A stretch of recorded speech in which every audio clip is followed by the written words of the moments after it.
السلام عليكم يا صقارين. معاكم احمد جمعة من قناة عالم الجوارح. النهاردة هنتكلم عن موضوع مهم جدا بيخص اي حد بيربي او بيدرب طيور جارحة، وهو فوائد البيض الني للطيور الجارحة.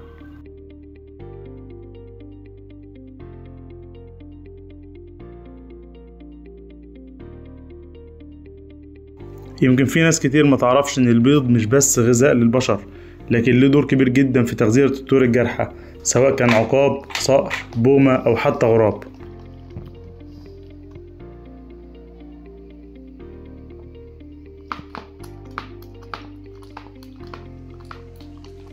النهاردة هكلمكم عن القيمة الغذائية للبيض.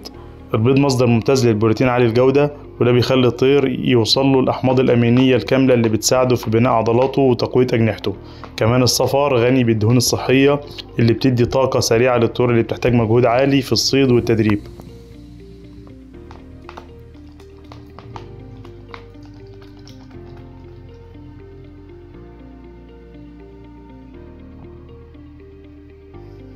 البيض فيه فيتامينات زي A و D و E ومعادن زي الكالسيوم والفوسفور، ودي مهمة جدا لصحة العظام والمخالب.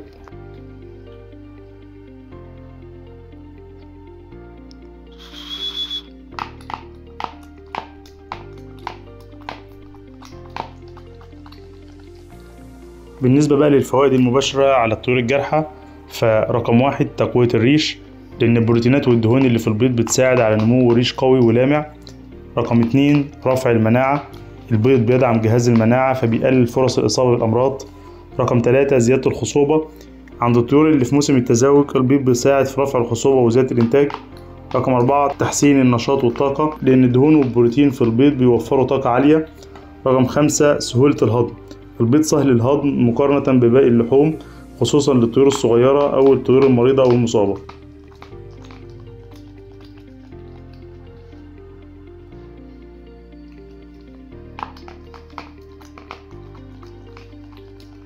بالنسبة للتحذيرات اللي المفروض ناخد بالنا منها وأهم النصايح، إن البيض لازم يكون طازة ونضيف علشان نتجنب بكتيريا زي السالمونيلا، وما ينفعش نعتمد على البيض بس، لازم يكون جزء من نظام غذائي متوازن فيه لحوم طازة وعظم عشان يوصل لجسم الطير جميع العناصر اللي بيحتاجها.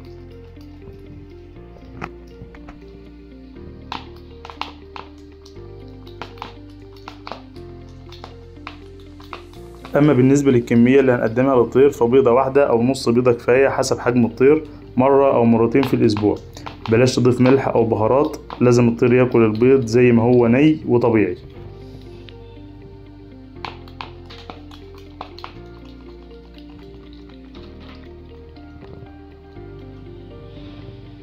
أما بالنسبة لطريقة التقديم، فممكن نقدم بيضة كاملة لو الطير كبير زي العقاب، عن طريق ان احنا بنكسر البيضة في طبق صغير زي ما شفتوا، وتبدأ تراقب اكل الطير. بعض الصقارين بيخلطوا البيض مع قطع لحم صغيرة عشان يكون وجبة متكاملة، او بيضيفوا عليها بعض الادوية زي الفيتامينات والاملاح المعدنية اللي بتساعد في نمو الريش اسرع واحسن.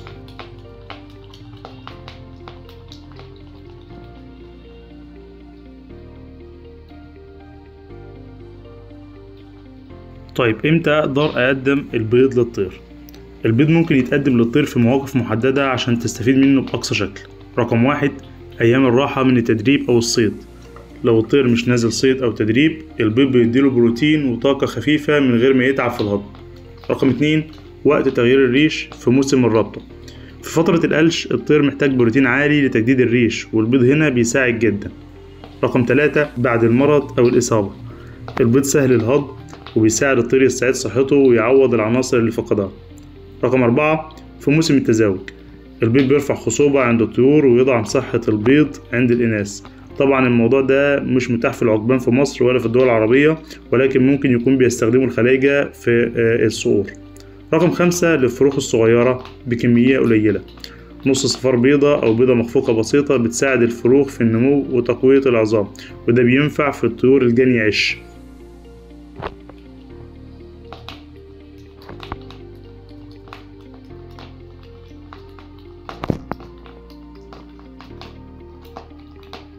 طبعا ما ينفعش تقدم البيض كل يوم، وزي ما قلنا مرة أو مرتين في الأسبوع كفاية، وإن لازم يكون البيض طازة ونضيف. ولو الطير واكل وجبة لحوم كبيرة ما تقدمش البيض في نفس اليوم عشان ما يبقاش حمل زيادة على الهضم.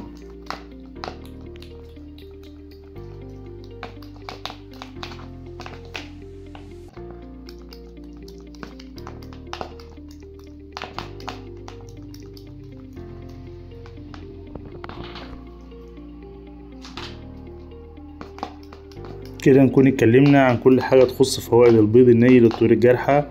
ولكن افتكر دايما ان التنويع في الغذاء هو الاساس، والبيض اضافة ممتازة لكن مش بديل كامل للاكل.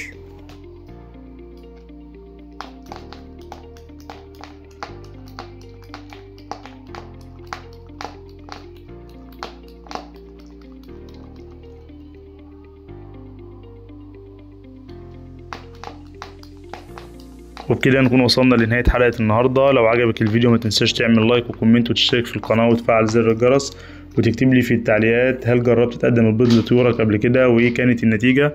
والأهم من كل ده ما تنساش تصلي على النبي. والسلام عليكم ورحمة الله وبركاته.